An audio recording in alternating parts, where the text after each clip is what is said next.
उन रससिक्त रस प्रस्मृत महाकवियों को नमस्कार है, नमन है, जो जरा वृद्ध अवस्था और मृत्यु से भी कभी डरे नहीं और जिन्होंने मृत्यु को उत्क्रांत करते हुए अपने यश को कालातीत बना दिया, ऐसे रमा जी का स्मरण करने के लिए यह आयोजन यहाँ संपन्न हो रहा है। और मुझे भावभूति का स्मरण हो रहा है। भावभूति ने नाटक रचे, लेकिन उनके नाटकों को मंचित करने के लिए उस समय कोई अवसर नहीं मिला। ना तो राज दरबारों में उनके नाटक मंचित हो पाए और न कहीं सामान्य स्थलों पर मंचित हो पाए। उनको ये पीड़ा है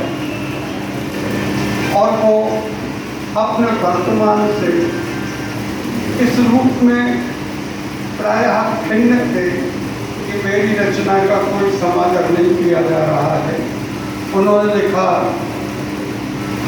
कि कोई बात नहीं है, उत्पत्स्यते मम कोपि समान धर्मः कालो हयं निरवधि विपुला पृथ्वी। कभी न कभी कोई मेरा समान धर्म उत्पन्न होगा। मैं विश्वास करता हूँ कि काल बहुत लंबा है और पृथ्वी बहुत मुश्किल है। रमा जी के साथ ये प्रसंग घटित हो रहा है। भले ही रमा जी के समय लोगों ने उन्हें उतना महत्वपूर्ण न माना हो, लेकिन आज रमा जी के ऊपर ये जो कार्यक्रम आयोजित है ये स्पष्ट कर रहा है कालो हयं निरवधि विपुला पृथ्वी। काल लंबा है और पृथ्वी विशाल है और कब कौन किस जगह वो रसधारा कूद पड़े, किस युग में कूद पड़े, कुछ नहीं कहा जा सकता है। मैं कल परसों एक समाचार पढ़ रहा था और मैं बहुत प्रसन्न हो रहा था। आप सबने भी पढ़ा होगा। समाचार ये था कि मराठी के एक कवि हुए हैं सुरवे। सुरवे जी को देहांत हुए करीब 14-15 वर्ष हो गए हैं। उनका परिवार पूना में रहता था। उनके परिवार के लोग कहीं बाहर गए हुए थे, मकान बंद था। एक चोर उनके मकान में घुसा, उसने चोरी की, उनका जो सामान था वो निकाल के ले गया, लेकिन कुछ बचा हुआ था। तो उसने सोचा कि यार बहुत हो गया, कल फिर आएंगे, कल फिर चोरी कर लेंगे। वो दूसरे दिन आया और जिस कमरे में उसने प्रवेश किया वहाँ सुरवे जी का चित्र रखा हुआ था। सुरवे जी को जो पुरस्कार और जो अन्य सम्मान मिले थे वो रखे हुए थे। अरे उसने कहा ये क्या हो गया, और वो घर गया। घर में जो सामान चोरी का ले गया था वो लौटा करके लाया और फिर सुरवे जी के घर में रखा और एक चिट्ठी लिखी कि मैं चोर जरूर हूँ, लेकिन मैं कभी के यहाँ चोरी नहीं कर सकता। मुझे अपने कवि के ऊपर बहुत गौरव और बहुत सम्मान है। ये कविता का एक ऐसा पक्ष है जिससे ये पता चलता है कि कवि और कविता इनका सम्मान समाज को करना चाहिए। जब चोर जैसा व्यक्ति उनका सम्मान कर सकता है तो हम सब तो सम्मान करते ही रहे। रमा जी के संबंध में कुछ बातें करनी है और आपको थोड़े से 2-3 संस्मरण बता करके मैं अपना व्याख्यान समाप्त करूँगा। मेरा ये सौभाग्य क्या, ये हटा नगरी का सौभाग्य है, इस क्षेत्र का सौभाग्य है कि रमा जैसे कवि यहाँ इस भूभाग पर उत्पन्न हुए। मैं सन 1960 के आसपास जब हटा अध्ययन के लिए आया तो मेरे मन में कुछ कविता रचने की संभावना प्रबल हो रही थी। मैंने लिखी भी कविता है उस समय और मैं पोस्ट ऑफिस जाता था कविता छोड़ने के लिए। उस समय मेरी कविताएं बाल भारत शासन की बाल पत्रिका थी, उसमें छपने लगी थी। तो मैं पोस्ट ऑफिस में गया तो मैंने देखा कि एक व्यक्ति सफ़ेद खाकी का कुर्ता कोट पहने, धोती पहने, झिंगे कटवाले, गौर वाले, टोपी लगाए वहाँ खड़े थे। उनको पोस्टमैन ने उनकी डाक निकाल कर के दी। डाक मैंने थोड़ी चोर नज़र से देखी तो एक पत्रिका पर लिखा हुआ था, बुंदेलखंड के कवि कोकिल लक्ष्मी प्रसाद मिस्त्री रमा। मैंने वो पंक्ति पढ़ी तो मैं बार बार उसको देख रहा था। तो उन सज्जन ने पूछा कि आप क्या देख रहे हैं? हमने कहा कि बुंदेलखंड के कवि कोकिल लक्ष्मी प्रसाद मिस्त्री रमा लिखी, ये कौन है? तो उन्होंने 2-3 बार मुझे देखा, बोले मैं ही। ये प्रसंग पहली बार मैंने रमा जी के दर्शन किए और मैंने कहा कि मैं धन्य हुआ, आप यहाँ मिल गए मुझे। बोले चलो घर चलते। वो घर लेके गए। घर में उनका एक पूरा का पूरा कमरा पत्र पत्रिकाओं की फाइलों से, पुस्तकों से पूरा भरा हुआ था। बैठने के लिए गांव तकिया नीचे लगे हुए थे और बैठ करके उन्होंने कुछ हमने देखा, कुछ हमने बताया। इसके बाद उनके पास इत्र का एक डिब्बा था। उस इत्र के डिब्बे को निकाला, सीख निकाली, पुड़िया बनाई और वो पुड़िया बनाकर इत्र में डुबा करके मेरे कान में लगाई। मैंने कहा ये क्या कर रहे हो आप? ये क्या अपने यश के लिए इसी तरह से विस्तारित करना चाहते हैं जैसे ये पुड़िया का इत्र विस्तारित हो रहा हो? बोले नहीं, मेरे यहाँ लोग आते हैं और मैं जानता हूँ कि मेरे यहाँ वो चाय नहीं पिएंगे, इसलिए मैं चाय किसी को नहीं पिलाता, लेकिन मैं ये इत्र की खुशबू सबको देता हूँ।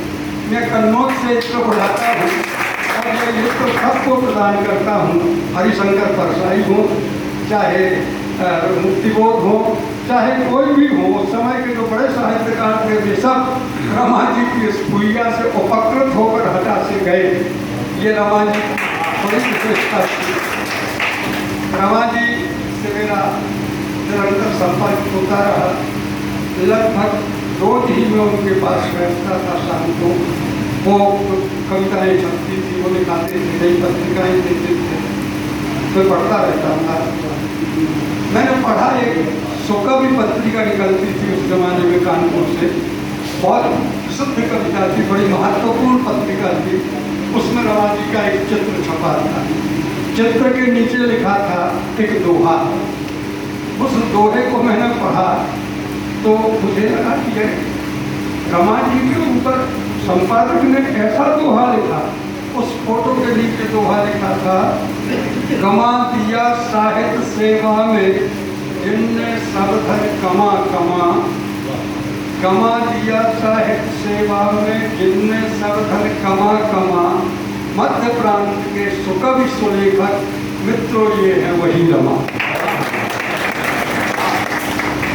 जिन्होंने अपना पूरा का पूरा अर्जन सरस्वती की सेवा में और पुस्तकों के क्रय में लगा दिया। ये मध्य प्रांत के सुकवि सुलेखक रमा जी को जो है ये मुझे पता चला। दरअसल रमा जी बहुत निम्न स्तर से उच्च स्तर तक पहुंचने वाले व्यक्तित्व का उदाहरण है। अभी बता रहे थे ये अजीत जी कि वो छैनी चलाते थे, ईंटें और गारा से उनका संपर्क रहता था और दिन भर पसीना बहाने के बाद जब वो रात में आते थे तो उस समय बिजली तो थी नहीं हटा में, लालटेन जलाते थे और लालटेन जला करके उसके प्रकाश में अपने कागजों के ऊपर अपनी अनुभूतियों को अभिव्यक्त करते थे। मैं जब देखता था जलती हुई लालटेन को तो मुझे लगता था जैसे लालटेन में केरोसिन नहीं भरा गया है, जैसे रमा जी ने अपना रक्त निकाल करके लालटेन में भर दिया है और उस रक्त के प्रकाश में ही जो हरफ को लिख रहे थे वो प्रकाशित होते रहे। आज उनका प्रकाश हम लोग अनुभव कर रहे हैं, उनके प्रकाश का हम अनुभव कर रहे हैं। ये कम बात नहीं है एक ऐसे कवि को जो उस समय हटा की कोई बहुत अच्छी लगभग उस समय हटा की जनसंख्या 5000 थी और 5000 की जनसंख्या होने के साथ साथ संसाधन विहीनता ये थी। यहाँ तक कि हटा में उस समय आटा बनाने वाली चक्की, गेहूँ पीसने वाली चक्की नहीं थी। मैं पढ़ रहा था रमा जी को और उन्होंने एक कविता उस समय लिखी जब 1927 में यहाँ चक्की प्रारंभ हुई। उन्होंने लिखा कि खुल गया है हटा में आटे का कारखाना, खुल गया है हटा में आटे का कारखाना, बंधुओं अब नहीं जाना पड़ेगा दमोह पिसाई कराना। ये देखिए एक इतिहास। कवि केवल कविता नहीं रचता है, अपने युग अपने समय की भी रचना वो करता है। और अगर आप में सामर्थ्य है तो उनकी कविताओं से वो भी उदाहरण निकालिए कि वो कहाँ किस रूप में अपने युग की बात कर रहे हैं। रमा जी निरंतर सक्रिय रहने वाले थे, वो कविताएं रचते थे। कविताओं के साथ साथ उनके संपादकों से बड़े अच्छे थे, घनिष्ठ संबंध। नवभारत के संपादक उष्माकर्मी से उनका व्यवहार बहुत अच्छा रहता। यहाँ तक कि उस समय के जितने प्रसिद्ध संपादक थे सबके पत्र उनके पास आते रहते थे और सब उनसे परामर्श भी लेते रहते थे। यहाँ तक कि एक बार उन्होंने एक लेख एक पत्रिका को भेजा, बसंत के ऊपर वो लेख था। बसंत पर इतना अच्छा लिखा था लाला जी ने कि 2-3 महीने बाद जब बसंत का अंक आया उस पत्रिका का तो संपादक ने अपने नाम से संपादकीय बनाकर उनका लेख उसमें प्रकाशित कर दिया। ये रमा जी की। फिर मैंने उनसे कहा कि आपने इसका प्रतिरोध क्यों नहीं किया। उन्होंने लिखा कि मैंने संपादक को पत्र लिख दिया था कि अगर आपको इतना पसंद था तो आप मुझे पहले से सूचित कर देते कि मैं अपने नाम से दे रहा हूँ तो जरूर मैं आप उनसे अन्यथा ना लेता और उनसे कहता आप प्रकाशित कर दें। लेकिन आपने मेरे साथ धोखाधड़ी की, इसलिए मैं आपसे खुश नहीं हूँ। ये एक उनका पक्ष, विनम्रता का पक्ष था। वो जिससे मिलते थे बहुत विनम्र होकर के मिलते थे। और एक बात और, उस समय होली के उत्सव पर टाइटल दिए जाते थे और वो टाइटल अपने आसपास के पत्रों में छपते थे। पूंछ वाले दोहे में वो टाइटल दिए जाते। रमा जी उस समय पूंछ वाले दोहे लिख करके दमोह जिले के सबके ऊपर जो प्रसिद्ध लोग हैं उनके ऊपर टाइटल लिख करके छपवाते रहते थे। और बड़े बड़े लोग, बड़े बड़े अधिकारी होली के समय प्रतीक्षा करते थे कि रमा जी के टाइटल हमें मिल जाएं, हम रमा जी के टाइटल पाकर धन्य हो जाएं। ये जो कवि की सार्थकता थी, ये सार्थकता रमा जी के माध्यम से हम लोग अनुभव करते थे। रमा जी ने बहुत सी कविताएं लिखी, विशेष करके वे लावनी के पहले हटा के कलगी, जो लावनी में दो होते हैं दल, उसमें कलगी दल के वो सदस्य थे और उनके जो गुरु थे पहले वो रहे हैं हरिराम त्रिवेदी। आप अगर वैद्यराज को जानते होंगे, जो वैद्यराज अपने यहाँ हटा में बैठते थे, हरिराम त्रिवेदी उनके भाई। हरिराम त्रिवेदी कविता करने में बड़े प्रवीण व्यक्ति थे। वे लावनी में उनके गुरु थे। और यहाँ बालाजी मंदिर में रघुवर दास महंत जी थे जो भारत के रहने वाले थे, वो उनके कविता गुरु थे। लावनी गुरु उनके हरिराम त्रिवेदी और महंत रघुवर दास जी उनके कविता गुरु थे। उनने बार बार याद किया, मिश्र बंधु विरोध में उनका नाम आया। उस समय जितने भी हिंदी शब्द सागर में उनका नाम आया, जितने भी इतिहास लिखे गए उस समय हिंदी साहित्य पर, उन सब में रमा जी का उल्लेख होता रहा। रमा जी ने इस क्षेत्र, इस अंधेरे और इस विद्यावान क्षेत्र को अपनी लेखनी के माध्यम से ऐसा प्रकाश दिया कि हटा के लोग भले न रमा जी को जाने, लेकिन रमा जी को पूरा देश जान रहा था कि एक हटा में कोई बैठा हुआ है। वे लिखते थे डटा हूँ हटा में रमा नाम का कवि। वो कहते थे डटा हूँ हटा में रमा नाम का कवि। मैं रमा नाम का कवि हूँ, हटा में डटा हुआ हूँ, सबका मुकाबला कर रहा हूँ। भूख का भी मुकाबला कर रहा हूँ, गरीबी का भी मुकाबला कर रहा हूँ, और कलम के द्वारा मैं सारा का सारा ये जो भूख आदि का जंजाल है इसे मैं व्यक्त कर रहा हूँ। उन्होंने भागे लिखी, उन्होंने राई लिखी, उन्होंने गरबा लिखा, उन्होंने गो के ऊपर एक किताब लिखी। ये जो गो के ऊपर किताब लिखी गई, डॉक्टर देवेंद्र दीपक ने मुझसे कहा कि आप रमा जी की कुछ गो पे रखी हुई किताब कविताएं हो तो बताइए। मैंने बहुत खोजी लेकिन वो किताब मुझे मिल नहीं पाई, गया उसका अपडेट हो गई, वो छप नहीं पा रही है फिर से।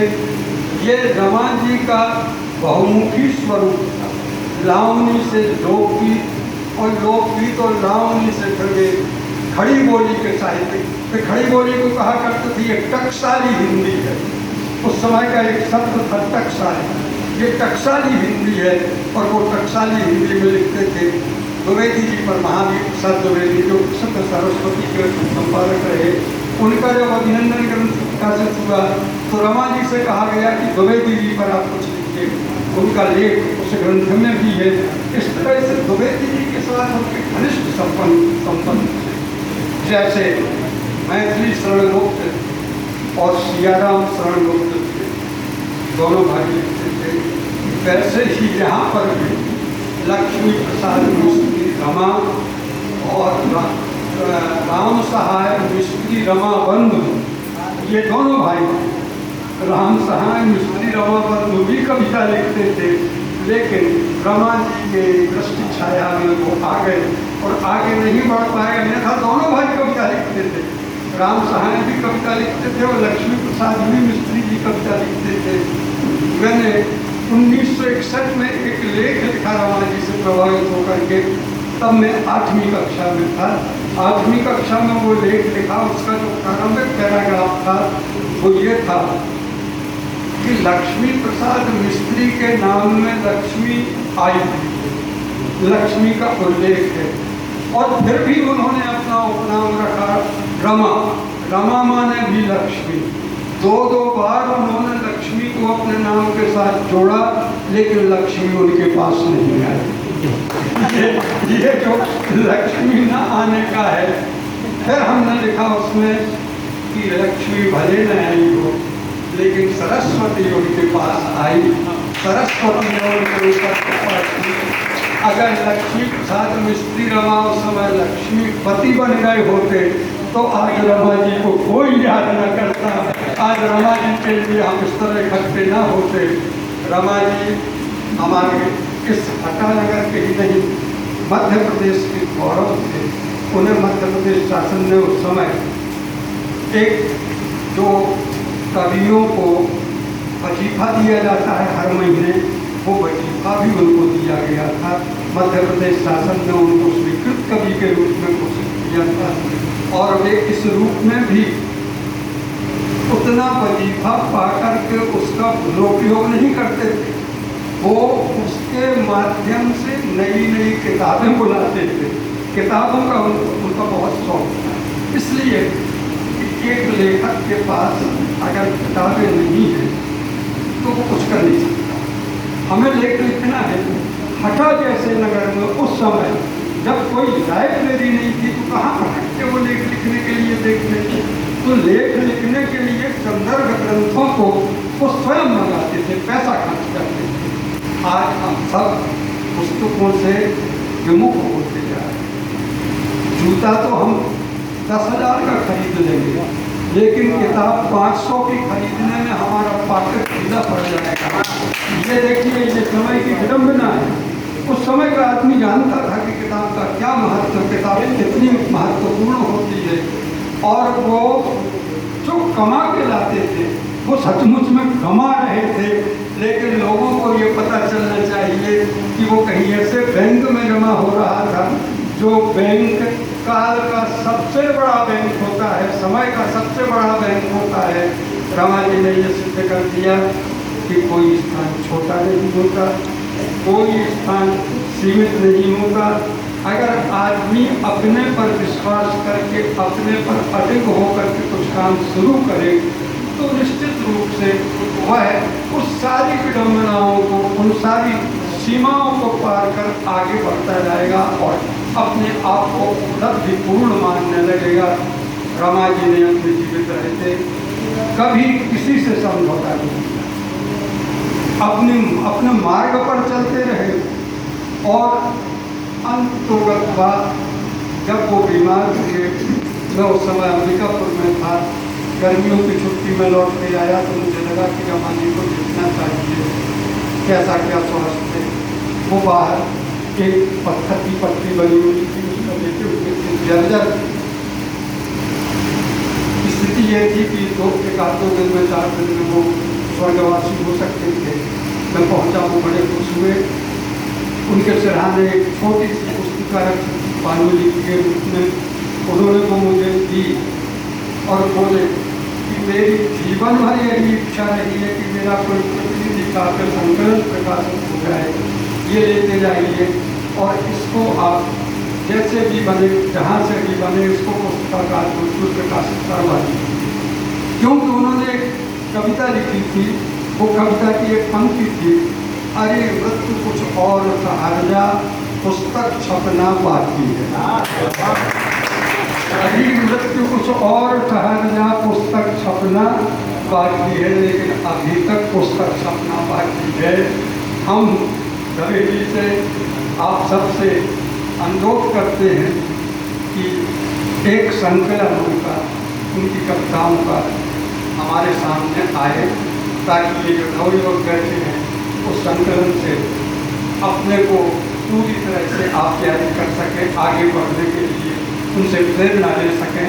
तो मैं तो ये साहित्य परिषद के लिए छोड़ रहा हूँ कि वो क्या इसके ऊपर विचार करते हैं।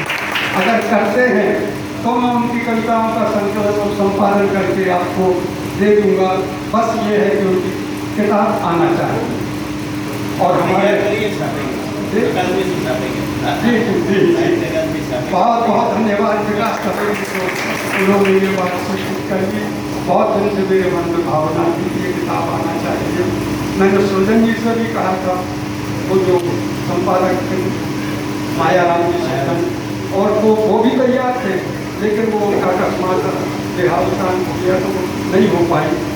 और हम अवसर का लाभ लेते हुए मैडम से भी एक गुजारिश करेंगे, वो ये है कि हम लोगों ने कार्यक्रम के निमित्त जब 2-3 साल से दवे जी यहाँ पद्माकर समारोह भी कर चुके हैं, उनका कृपा भाव है इस क्षेत्र के ऊपर कि वे हटा में कार्यक्रम करते रहते हैं।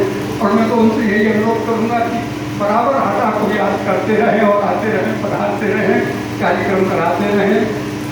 हम लोगों ने ये अनुभव किया कि हटा में कोई बहुत अच्छा हाल कार्यक्रम के उपयुक्त नहीं, इसलिए मैं चाहता हूँ कि एक ऑडिटोरियम हटा नगर के मध्य में भी कहीं बनाया जाए, ताकि हम लोग उसमें नाटक भी कर सकें, कभी गोष्ठी भी कर सकें, कभी सम्मेलन भी कर सकें और इस तरह की गोष्ठियाँ भी संपन्न कर सकें। मैं माननीय विधायिका जी से कहता हूँ कि वो इस काम को जरूर करेंगी और मुझे उम्मीद है कि इसके लिए पहल भी करेंगी।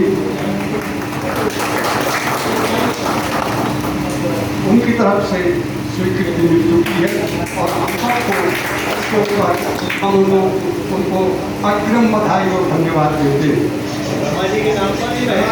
हाँ, वो ऑडिटोरियम रमा जी के नाम से ही रहेगा, रमा जी के नाम से ही रहेगा। बस